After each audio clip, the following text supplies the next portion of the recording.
listeners, thank you for tuning in again to the Film Society at Sam Houston State University's film podcast, where we talk about, film. We're a film club, so we're mainly going to talk about film. I'm Jason Smith, and I'm here with Ali Sanchez and our special guest today from the Film Society, a member, Noah.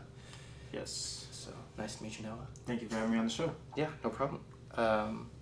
So today we're talking about the Oscar nominations. We have that coming up next month, a little over a month away until that goes down. So we're going to be talking about who we're wanting to win in specific categories, and that's exciting. So we're not going to let you wait any longer. We're going to kick off with Best Picture. But first let me just briefly mention how these nominations work. So nominations work for the Academy of Motion Pictures and Science. That's a long name. How they came up with Oscars, I have no idea. Well, it's mainly made up of 7,000 filmmakers, film professionals, and then there's 17 different branches. And within those branches, people nominate people. So it's basically like peers nominating each other. Huh. So only actors can vote on Best Actor, only directors can vote on Best Director, and so on. But the only exception here would be the Best Picture, because it's special. Each person in the Academy gets to make a list of 10 films, and then they go through those lists and pick out the top ones that had the most votes, and those are how Best Picture gets nominated. So, and because the Academy is mostly white, it probably didn't see a lot of the movies that, it's mostly white and they're 63, 67 years old. It probably didn't see a lot of the movies that we thought should have been in this category. Mm-hmm. So, for Best Picture nominations were Call Me By Your Name, Darkest Hour, Dunkirk, Get Out, Lady Bird, Phantom Thread, The Post, The Shape of Water, and 3 Billboards Outside of Ebbing, Missouri. And you said, Ali, that these, for Best Picture, there's 10 slots, right? And there's only 9 filled. 9 filled this year. But just out of curiosity, what movies do you think were just in here? Just because, it was directed by someone famous, it was just had a famous actor? Definitely, I'm going to say The Post, because, Spielberg. So, of course, everyone's going to go for that one. Darkest Hour seemed like a kind of Oscar bait film also. Just because, I don't know, period piece, everyone loves it. And Phantom Thread too, just because Daniel Day, last performance, so they're going to want to honor that. So, yeah, everything else I think was pretty deserving to be here. Mm-hmm. Anybody think that there could have been one more that filled that 10th spot? We're going to argue this back and forth, but yeah, there probably could have been someone that could have put, like Wonder Woman, a Logan. My personal pick would have been Coco, just because of what that movie means to me, but that's a personal preference. But other movies were really great this year that made big impacts in the community, at large, that could have been in here, but because the Academy. What do you think is missing here? Do you think that something's missing here that something that was definitely Oscar bait, but it's for some reason not in here? Well, I don't know if it was Oscar bait, but I was surprised that I didn't see The Big Sick on here, because I really loved that film, and I thought it wasn't your traditional rom-com, and it had a very interesting perspective and a person of color, at the front, and that would have been great to see that movie nominated for Best Picture. Not that anything on here isn't deserving, but there was a 10th spot, so they definitely could have given that to The Big Sick, or like you're saying, Wonder Woman, even Coco, because that movie made me cry. Yeah. But who do you guys think would be the front runner to take this? I don't know. It's interesting this year because you have something like The Shape of Water that's very, very original, very, I haven't seen it, but from what I've seen, it's very almost fantasy. Fantasy-esque. So to see that in Best Picture is kind of astounding for me, seeing that, you have things like Darkest Hour, Dunkirk, The Post, things that are more historically based that, like you said, are Oscar bait.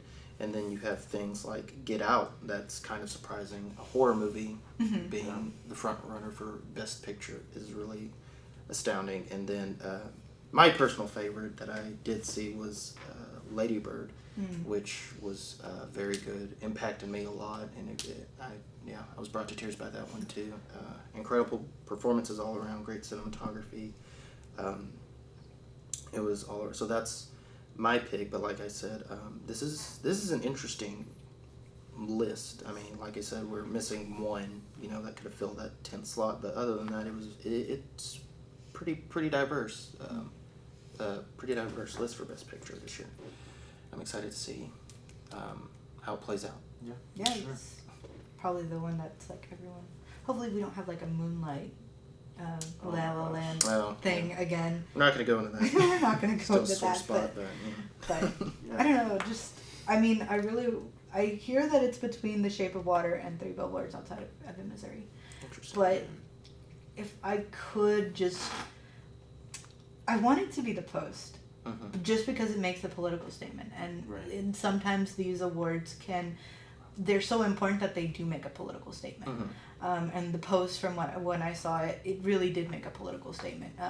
The press this past year has been attacked a lot lately, being called fake news and all that, and putting this out there. A lot of the stuff that they covered in The Post, history is repeating itself again. Yeah. So The Post was a really smart movie to come out this year.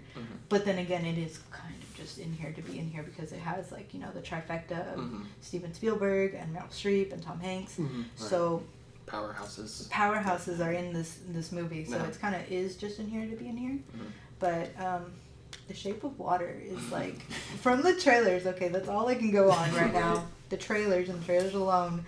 I really am for The Shape of Water, just because Guillermo del Toro, Mexican director, every interview that I saw of him just fuels me to push for The Shape of Water, and I am going to try to see if I can sneak it in and watch it before March 4th. But Shape of Water was as we can see, it's leading the nominations and almost hit the record. And it's a very interesting movie because it's not what you would think of a typical Oscar movie. Like you said, it's very fantasy, fairy tale, a love story between a woman and a fish man. Yeah.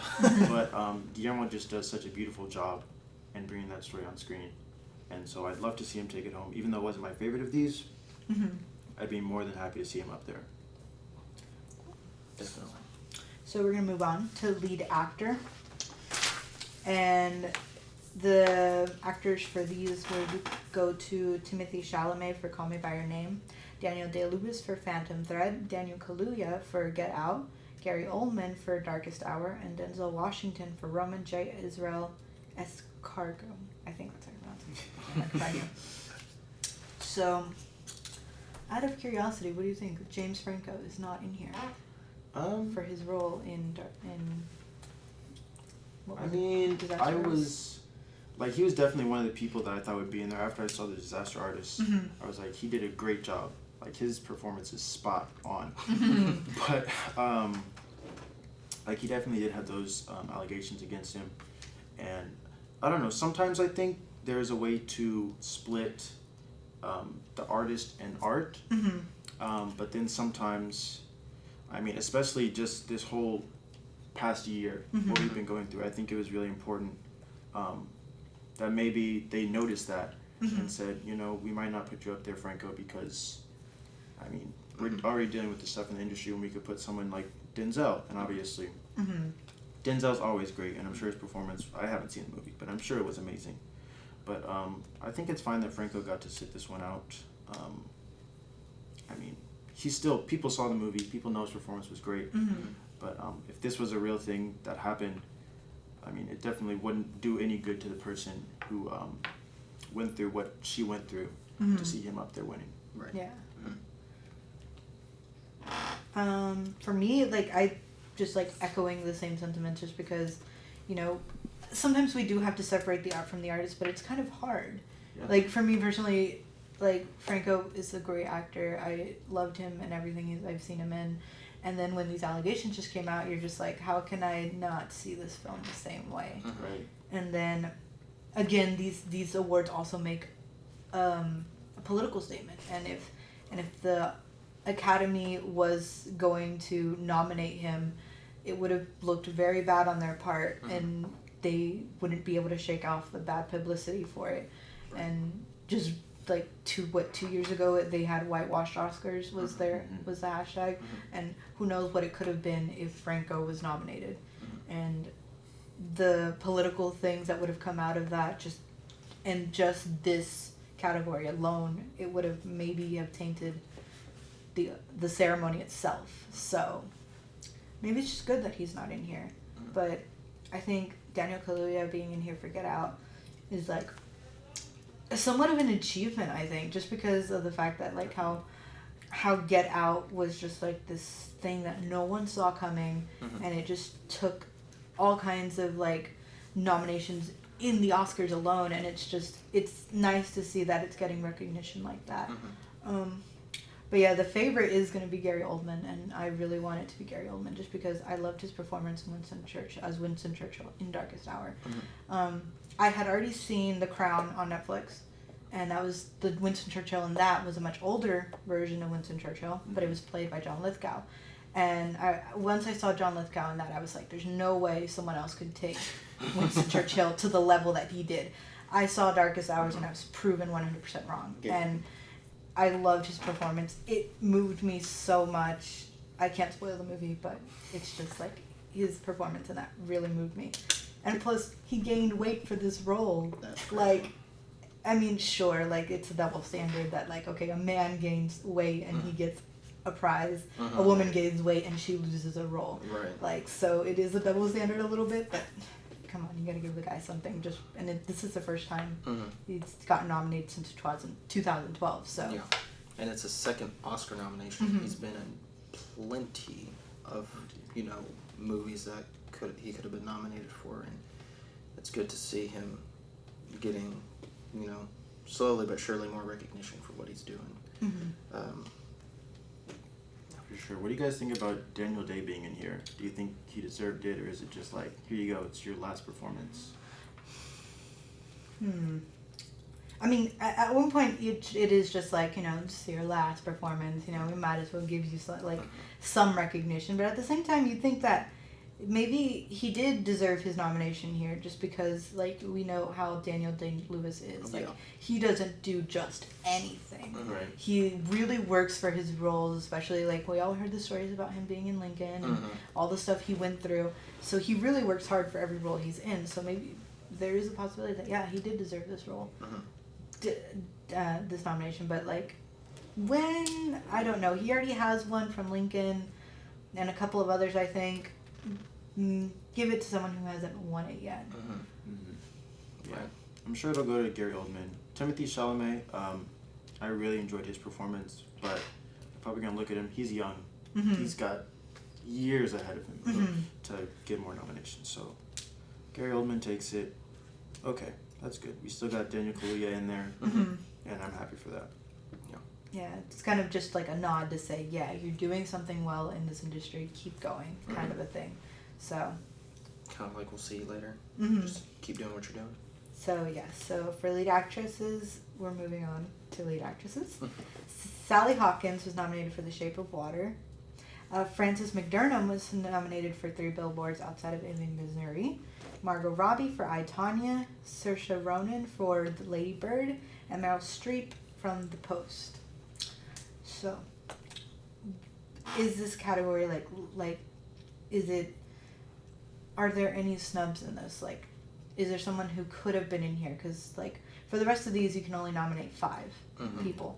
So, is there someone you would take out and replace with someone else?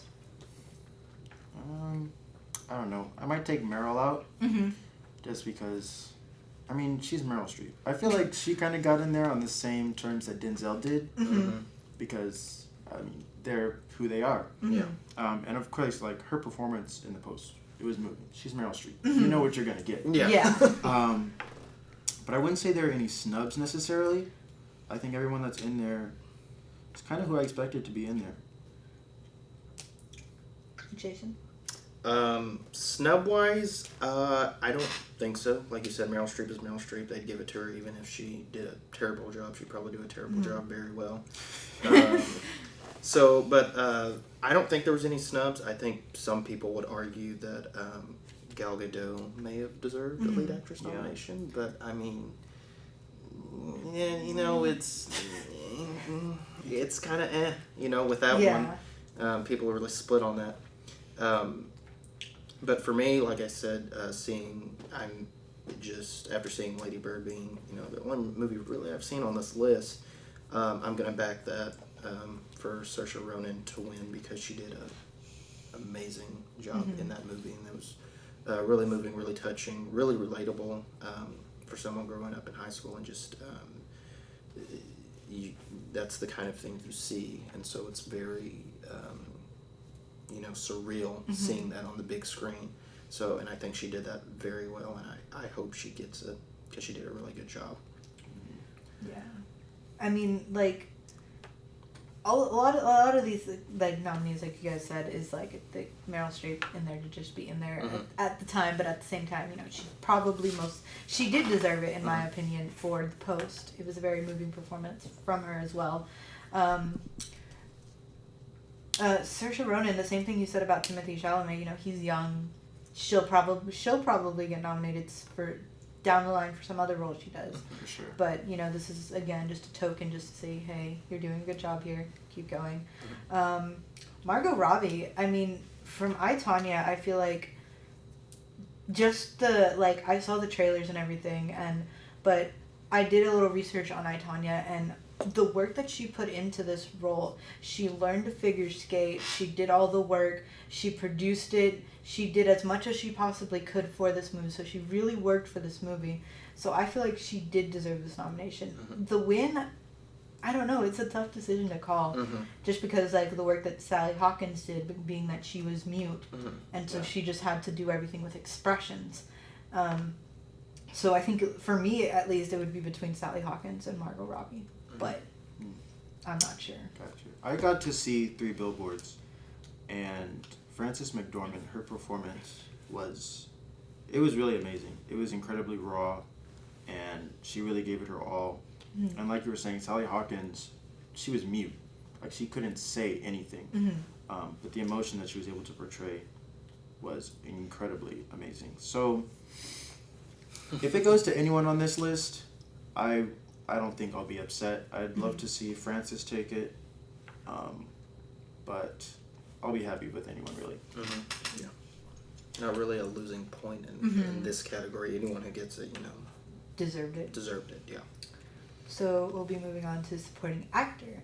The nominations were William Dafoe for The Florida Project, Woody Harrelson for 3 Billboards Outside of Ebbing, Missouri, Richard Jenkins for The Shape of Water, Christopher Plummer for All the Money in the World, Sam Rockwell for 3 Billboards Outside of Ebbing, Missouri.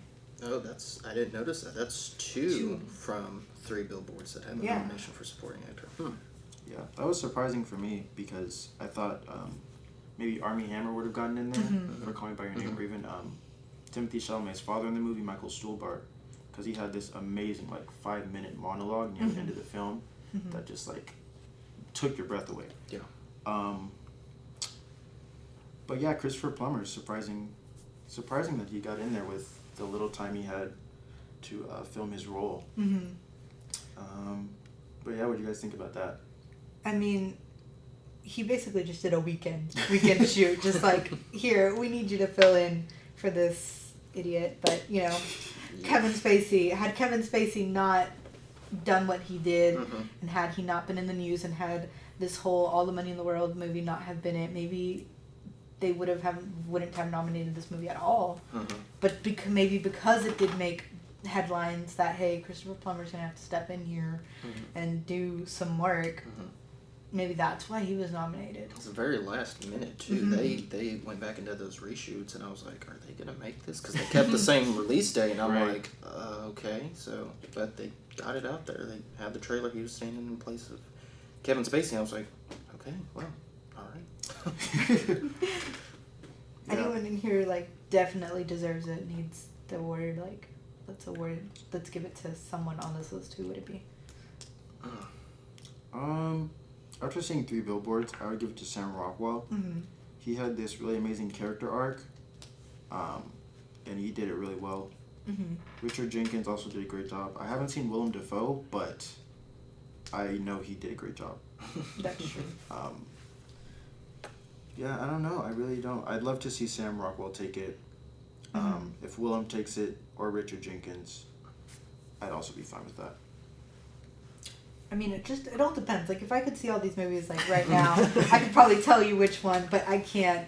But probably, like, from what I saw, again, I'm going by the trailer here, just Richard Jenkins, and, like, in his role throughout all the 3 trailers that I saw, his role was very, like, a very, I don't know how to describe his role just because I haven't seen the movie fully, but just, like, he seemed like a very, like, strong character, and I feel like maybe he does deserve it just for his portrayal. And then a few of the reports that I heard of him putting so much effort into this role, and a lot of the stuff that happened behind the scenes, that was funny that Guillermo shared about him having to run out of a car, and then the car almost hit him in a specific scene. I was just like, whoa, you did that? I'm sorry. Dedication right there. Yeah, so maybe he might take it, but I haven't seen any of these other films, so I can't, like, say for sure that it's going to be him.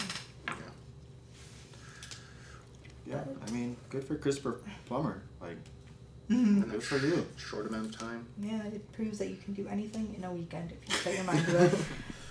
But we're going to move on to supporting actress. We got Mary J. Blige for Mudbound, Allison Janney for I, Tonya, Leslie Manville for Phantom Thread, Laurie Metcalf for Lady Bird, Octavia Spencer for The Shape of Water. So, any front runners here?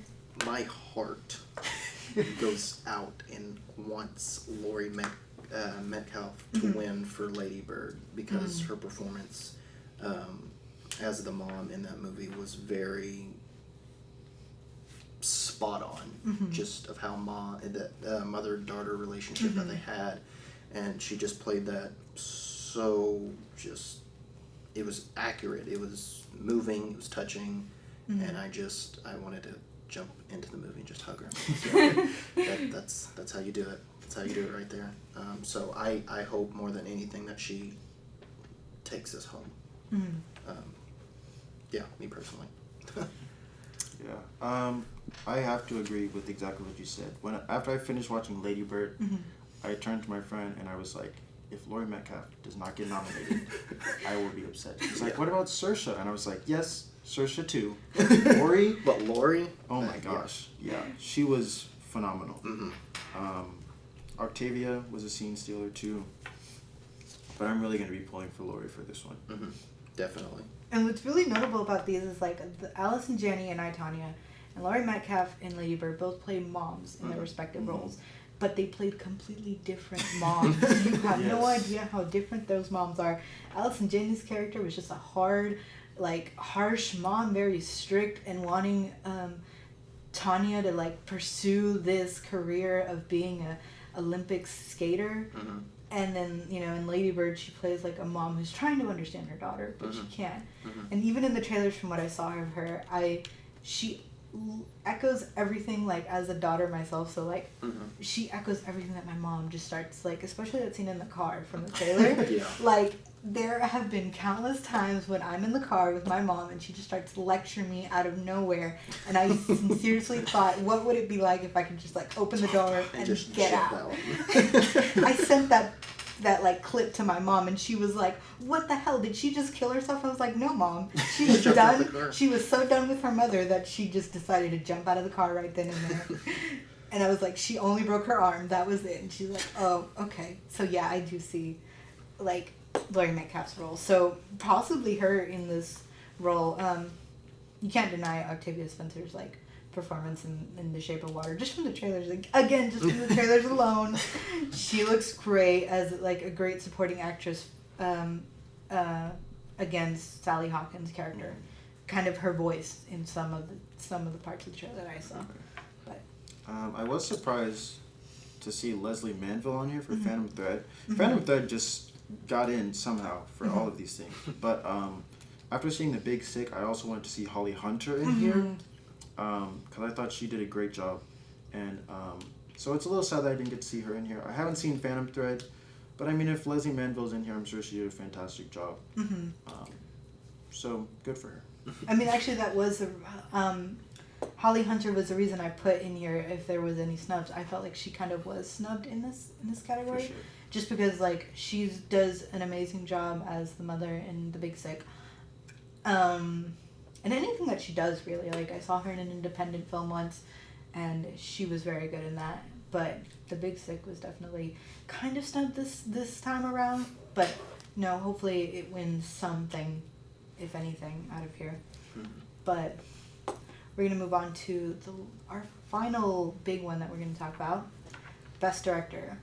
And the nominees were Dunkirk for Christopher Nolan, Get Out, Jordan Peele, Lady Bird by Greta Gerwig, Phantom Thread, Paul Thomas Anderson, and The Shape of Water from Guillermo del Toro. So, how about it, guys? What do you guys think? Like, Hash it out. It was interesting, Christopher Nolan for Dunkirk. I saw that and I didn't like Dunkirk. Really? Yeah, I didn't. Wow. It was too like I guess it's just because I'm not for war movies in general. Mm-hmm. But I was gonna say, I was like, it's Christopher Nolan. Oh yeah, I'll go see it. Mm-hmm. So but him being on here, I don't know. Christopher Nolan, was that a surprise, or do y'all think he may have deserved it? Well, I saw Dunkirk, and I actually was the complete opposite of you. I loved Dunkirk. That was like one of the most visceral experiences I ever had. And this is actually surprisingly his first nomination. Is it? For Best Director? For Really? Best Director, yeah. Oh. I mean, because he got snubbed completely for The Dark Knight.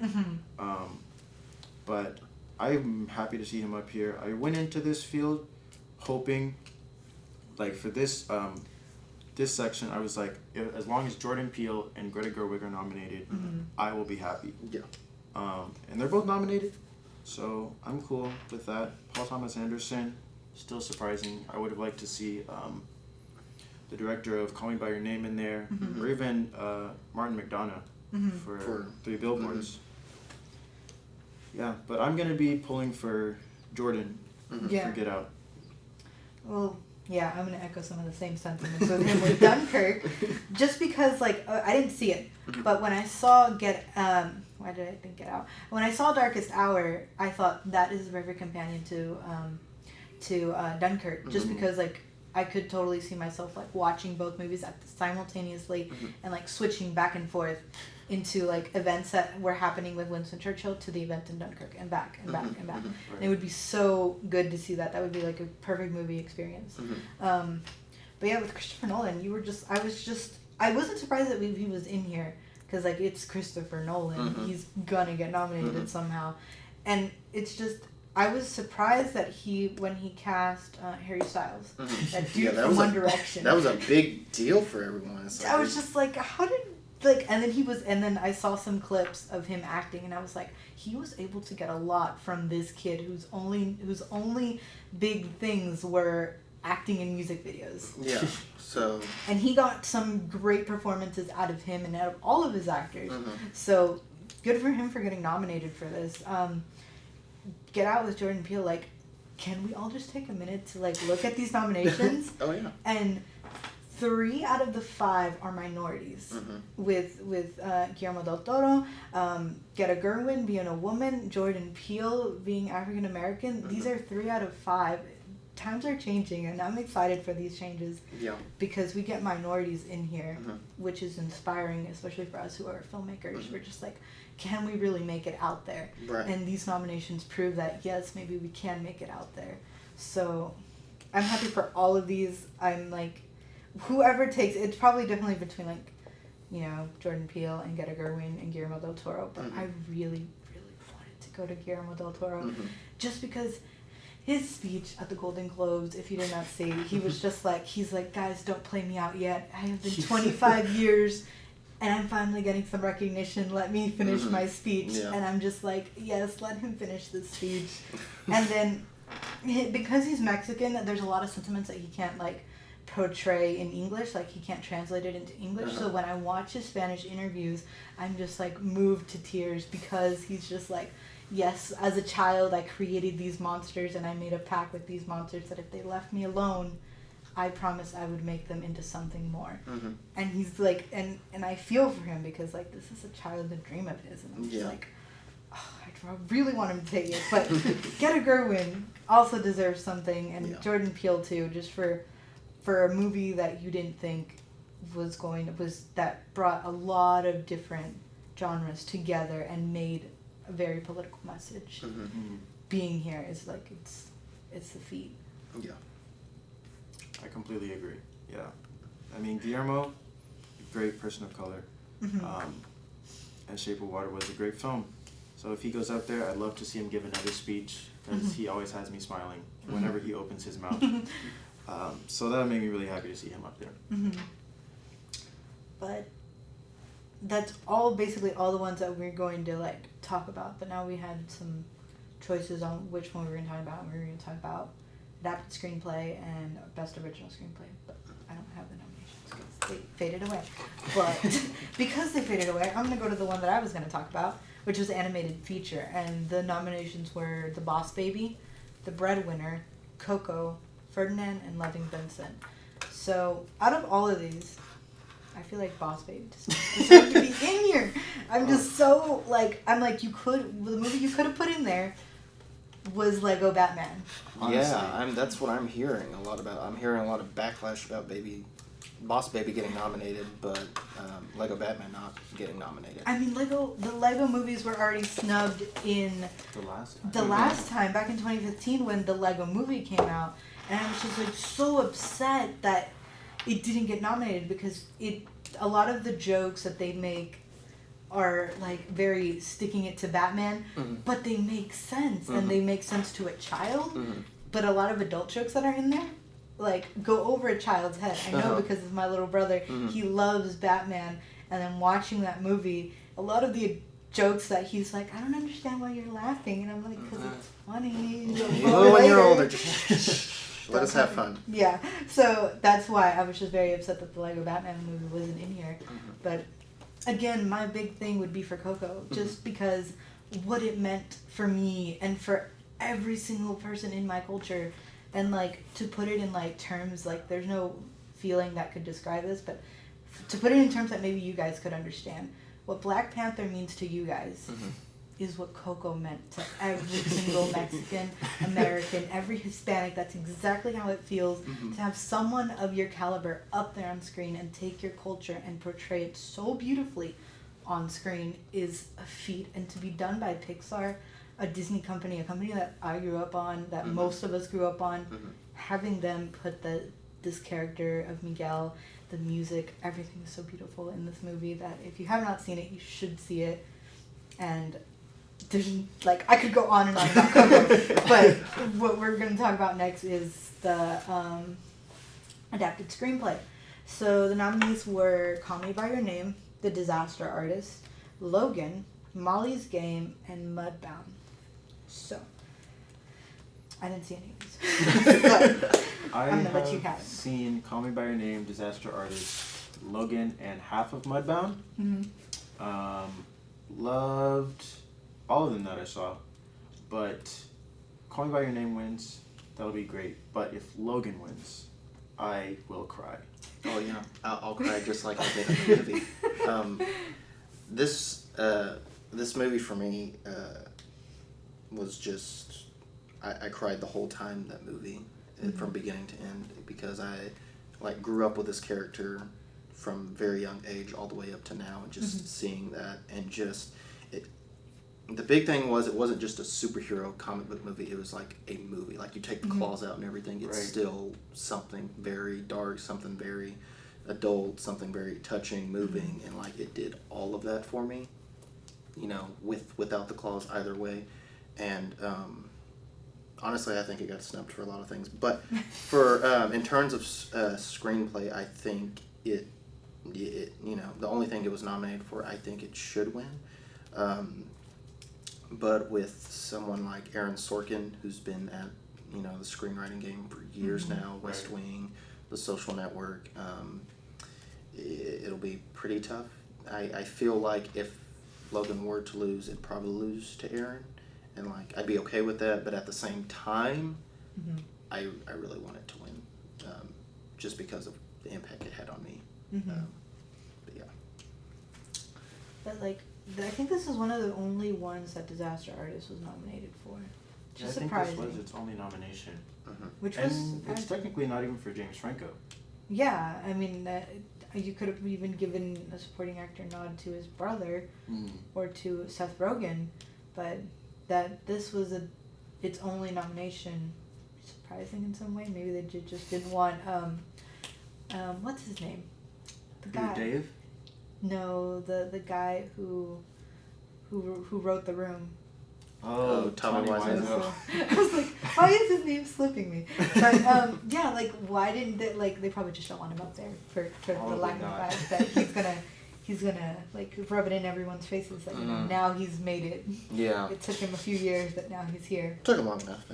But yeah, I mean, what's surprising is that a Netflix movie got some consideration for this award. So it's nice that Netflix is stepping its game up.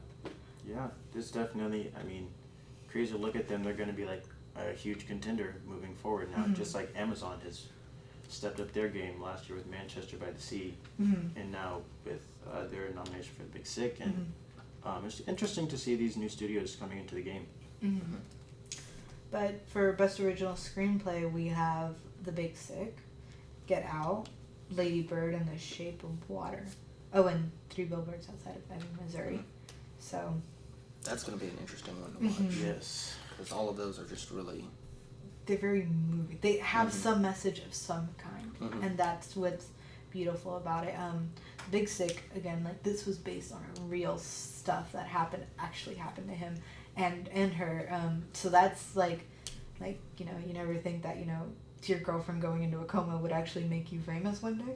But now it did. So this could be interesting. I would like to see it go to Kamal and Emily just because, they wrote it together, they're husband and wife. That this was a weird thing for them to do, just be like, is it okay if we write a story about what happened to us? That's like some kind of lines that you're crossing. You're just like, is it okay if we do that? And they did, and they made it something really good. Get Out, again, just like echoing what we've said throughout this entire thing.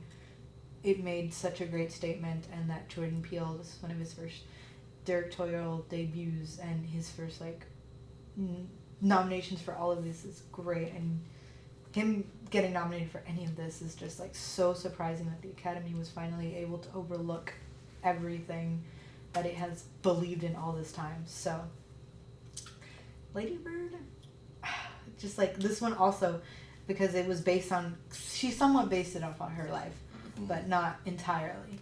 So it's nice to see that it's getting all the recognition it's getting, especially for a woman.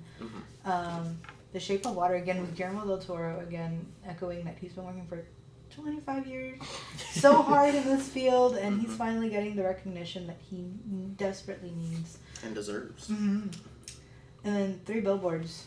I mean, I can't say anything, I can't speak to it just because I haven't seen it, but from the story, they took it from also another real life story that really did happen, that this woman actually did put out these 3 billboards in Missouri. Again, you're crossing those lines. Should I really write this movie about this real life, and how do I make it impactful? Right. So, I don't know. This is sad for me because I want it to go to everyone. But I'm going to take Shape of Water and Three Billboards out of this one because I'm sure that they will have enough awards to take home in the other categories. So I'm going to be rooting for Greta, Jordan, or Kumail. And I'm not sure if Jordan's going to get to take anything home if he doesn't get to take home this screenplay. So I'd love to see him do it. But if Kumail wins, or even Greta, I won't complain if any of them win. Sure. Any thoughts on this, Jason? On original screenplay? Yeah. I'm rooting hardcore for Lady Bird. So I hope, like I said, the movie was very moving. The story was amazing. Performances, everyone, did their job. She really brought out something that, just everyday life, and put it, a piece of herself out there and for everyone to see. And I think it's, I thought it was excellent and well done. So Sure, this was definitely a good year for women and for people of color. Very diverse. Well, maybe not a good year, but it was a good Oscar nomination. Making strides, We're making strides Yes. in Hollywood, even though it feels like we're taking 2 steps back sometimes. But Yeah. if anything, the Oscars have shown us that maybe this year would be a good year to be diverse and be a diverse group of people. Let's hope so. So other than that, I think this wraps up our second podcast.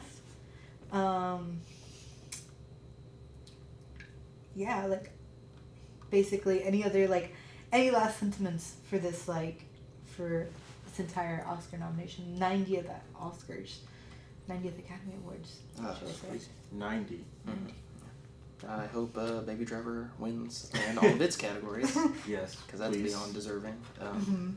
But yeah, that's probably all I have for this. Yeah, Baby Driver is a good one. Forgot about Baby Driver. Oh, damn it! I forgot about that one too. But definitely Edgar Wright could have been in there for director, but we're We're not gonna be salty about that. Right. Not forever, but maybe even for best original screenplay too. Oh, you could have snuck it in there. Yeah, that was it. I've seen some of the pages from that. It's detailed. even cinematography. Oh yeah. Oh yeah. But You win some, you lose some. true. Maybe it'll get a shining moment one day. One day. But do you want to wrap this up? Yeah, I guess we'll wrap it up. Thank you everyone for listening, and thank you Noah for being on the show today. Yeah, thank you for having me. It's a lot of fun. Yeah, and we will see you next time.